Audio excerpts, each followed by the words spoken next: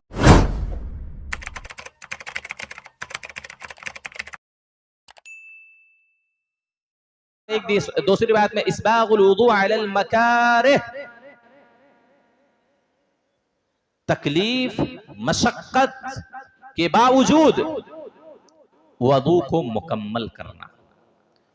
तकलीफ मशक्कत परेशानी हासिल होने के बावजूद वुदू को मुकम्मल करना, ये इतना अजीम, इतना अशरफ, इतना अफजल अमल है कि अल्लाह के पास जो मले आला में बड़े बड़े फरिश्ते हैं, इस अमल की आज़मत के खातिर उसके बारे में बहस मुबासा करते हैं। इतनी आज़ीम नेकी है। उलमा ने लिखा है, शुर्राह हदीस ने इस बात को जिक्र किया है कि ये फरिश्ते क्यों इसके बारे में बहस मुबासा आपस में झगड़ा करते हैं। ये इख्तिसाम, झगड़ा, बहस मुबासा किस वजह से होता है? उलमा लिखते हैं या तो इस वजह से कि फरिश्ते इस अजीम नेकी की वजह से, इतनी अफजल और अशरफ और बड़ी नेकी होने की वजह से फरिश्ते आपस में झगड़ पड़ते हैं कि इस अजीम और अशरफ नेकी को मैं लेकर अल्लाह के पास जाऊंगा, इस नेकी को मैं अल्लाह के पास लेकर जाऊंगा, इस बारे में झगड़ते हैं। इतनी अजीम नेकी है ये।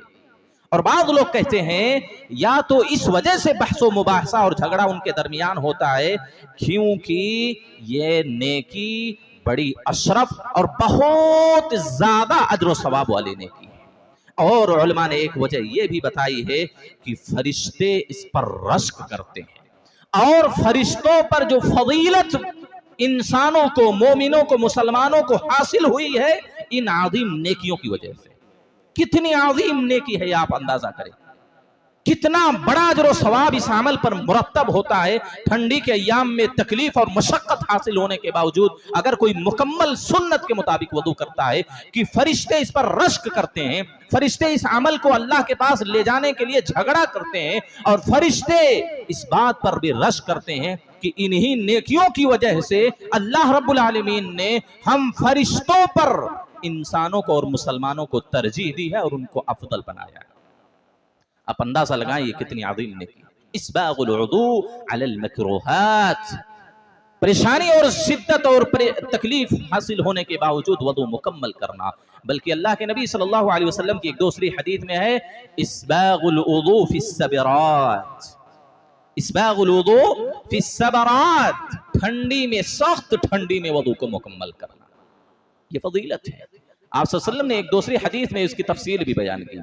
आपने सहाबा को उभारते हुए, उनको मुखातब करते हुए कहा अला अदुल्लुकुम अला मा यमहुल्लाहु बिहिल खताया वद्दराजात व यरफउ बिहिद दराजात, क्या मैं तुमको ऐसी नेकी के बारे में ना बतलाऊं, अगर तुम उस नेकी को करोगे तो अल्लाह तुम्हारे गुनाहों को मिटा देगा, तुम्हारे दर्जात को बुलंद करेगा।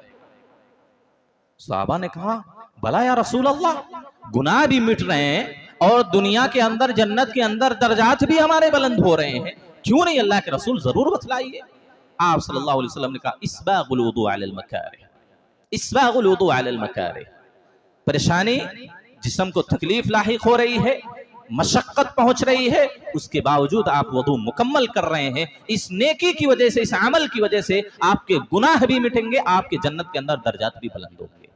ये अज़ीम नेकी शरीयत ने तरगीब दिलाई कि भाई ठंडी के अय्याम में मुकम्मल तहारत हासिल करोगे, सुस्ती और तगाफुल और तकासुल से काम नहीं लोगे कि नहीं मगरिब में, असर में आए, फजर में सो गए, ठंडी की वजह से कौन वुदू बनाएगा, कौन लिहाफ छोड़ेगा, कौन गुस्ल करेगा। शरीयत तरगीब दिला रही है और एक तरफ डरा भी रही है। अगर आप वुदू कर रहे हैं तो आपके वुदू में कोई नक्स और कमी नहीं होनी चाहिए। अल्लाह के नबी सल्लल्लाहु अलैहि वसल्लम की सही हदीस है रआ कौमन तवल्लव वलम यमस्स अक़ाबहुम अलमा, आप सल्लल्लाहु अलैहि वसल्लम ने चंद लोगों को देखा कि उन्होंने वुदू किया लेकिन उनकी एड़ियों पर पानी नहीं पहुंचा था। एड़ी कदम का पिछला जो हिस्सा है वहां पर पानी नहीं पहुंचा था। आप सल्लल्लाहु अलैहि वसल्लम ने कहा वैलुल लिल अक़ाबि मिनन नार, एड़ियों वालों के लिए जहन्नम की वैल है।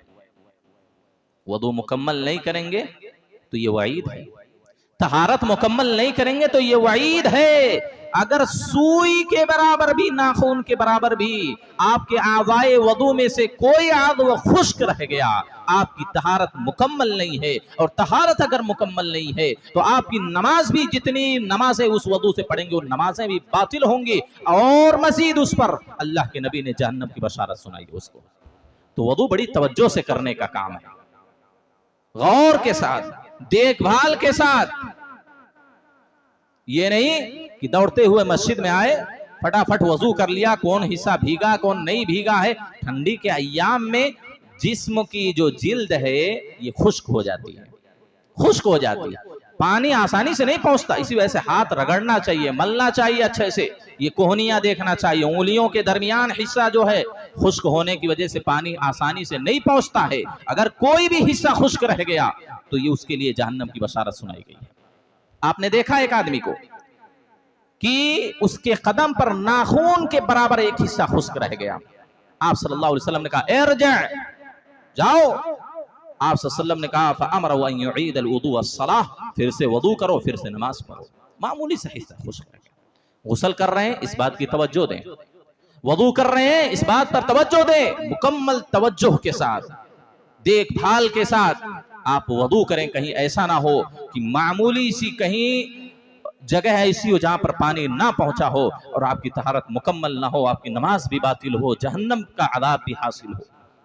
आप सल्लल्लाहु ने कहा लतनहकुन्नल असाबिअ बित्तहूर औ लतनहकन्नहन नार, तुम अपनी उंगलियों के दरमियान पानी पहुंचाने की सही तौर पर तहारत हासिल करने की कोशिश करो, खिलाल किया करो, वरना जहन्नम की आग से खिलाल किया जाएगा। सोचें, जो बड़ी सुस्ती गफलत के साथ बातचीत करते हुए, बगैर देखभाल के, बगैर तवज्जो के वदू करते हैं। कभी खुशू खुदू से वदू करें, तवज्जो के साथ वदू करें, फिर आपको मालूम होगा कि वदू के अंदर कमी हो रही कि नहीं हो रही, वदू के अंदर कोई नक्स पाया जा रहा है कि नहीं पाया जा रहा है। हम तो देखते भी नहीं, फटाफट वजू किए, चले आए, नमाज पढ़ लिए, चले गए। उंगलियों के दरमियान खासतौर पर ठंडी के अय्याम में। आप सल्लल्लाहु की एक हदीस है, बाद लोगों ने उस हदीस को सही कहा है और बहुत सारे मुहद्दिसीन ने उस हदीस को ज़ईफ भी कहा है। आप सल्लल्लाहु अलैहि वसल्लम ने कहा एक आदमी को कब्र में जब लिटाया जाएगा और फरिश्ता आएगा, भारी भरकम कोड़ा लेकर आएगा, एक कोड़ा उसको मारेगा, पूरी कब्र आग से भर जाएगी। वो आदमी सवाल करेगा अलामा जलतमुनी, किस चीज की वजह से तुम मुझे कोड़ा लगा रहे हो? तो फरिश्ता क्या कहेगा, इन्नका सल्लैता सलातम बिगैरि तुहूर, तुमने एक नमाज बगैर तहारत के पढ़ी थी। गोया कि उसने वदू किया होगा लेकिन उसका वदू मुकम्मल नहीं था, कोई हिस्सा कहीं खुश्क रह गया होगा, तो ना के बराबर है वदू, और उस वदू से कोई नमाज पढ़ लिया। तो फरिश्ते ने कहा तुमने एक नमाज बगैर तहारत के पढ़ी थी, उसका ये हाल है कि पूरी कब्र आदाब से, आग से भर जाएगी। लिहाजा वदू बड़ी तवज्जो के साथ करें, खासतौर पर इन सर्दी के अय्याम में।